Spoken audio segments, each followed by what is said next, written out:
केजरीवाल। साधारण तौर पे जब कोई चुनाव होता है, Bharatiya Janata party agenda set करती है। आप कुछ प्रेस कॉन्फ्रेंस करके या भाषण करके कोई मुद्दा रखते हैं और बाकी पार्टियां उसके इर्द गिर्द फिर जवाब देती हैं, डिफेंस में आती हैं, कुछ बोलती हैं। इस बार लग रहा है कि केजरीवाल कुछ भी सही गलत कुछ भी मतलब एक एजेंडा सेट करते हैं और बीजेपी फिर रिएक्ट कर रही है उनके इर्द गिर्द। नहीं नहीं, हमने यमुना में जहर नहीं मिलाया।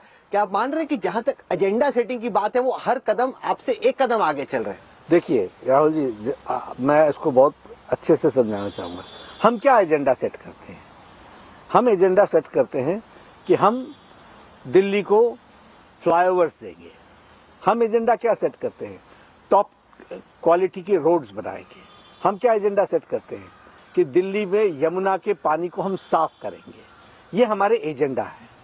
केजरीवाल का एजेंडा क्या है? वह नीचे जाने का एजेंडा है। यमुना के पानी में जहर मिला दिया। Can you expect this statement from a chief minister who has been a chief minister for 10 long years?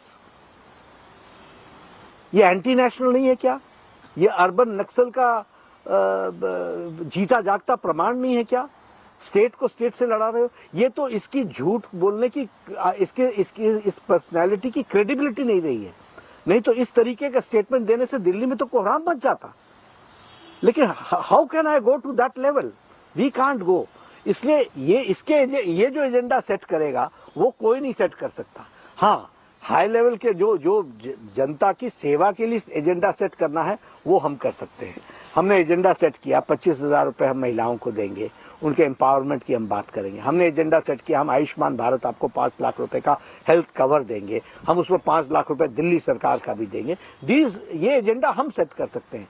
लेकिन गाली गलौज, बेईमानी, झूठ बोलना, भाई को भाई से लड़ाना, स्टेट को स्टेट से लड़ाना, इसका एजेंडा कौन सेट कर सकता है? ये केजरीवाल ही कर सकता है। आपको इरिटेशन होती है कभी कभी कि यार क्या करें? जैसे वो एक नहीं होता कि राजा के इर्द गिर्द जो मक्खी घूमती रहती है, जो इरिटेट करती है कि मतलब दिल्ली में ऐसा कैसे हो सकता है कि आम आदमी पार्टी जीत जाए, कि बीजेपी 15 राज्यों में राज करती है, केंद्र में आपकी सरकार है। इसलिए भी आपको लगता है कि इस बार इनको हराना ज्यादा जरूरी है? नहीं, इनको हराना जरूरी इसलिए है क्योंकि देश के लिए आवश्यक है।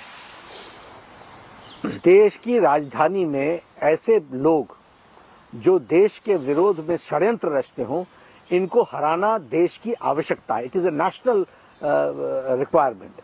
आप बताइए 26 जनवरी की परेड को रोकने का काम 2014 में किसने किया था? किसने ये रचा था? ये इस तरीके की सोच और मानसिकता के लोगों को दिल्ली की जगह पर नेशनल कैपिटल रीजन में ऐसे लोगों को शासन करना, ये दिल्ली के लिए कितना खतरनाक है और कितना तकलीफदायक है। तो इरिटेशन नहीं है, तो राष्ट्रीय जिम्मेवारी हमारी जो हम पूरा करेंगे।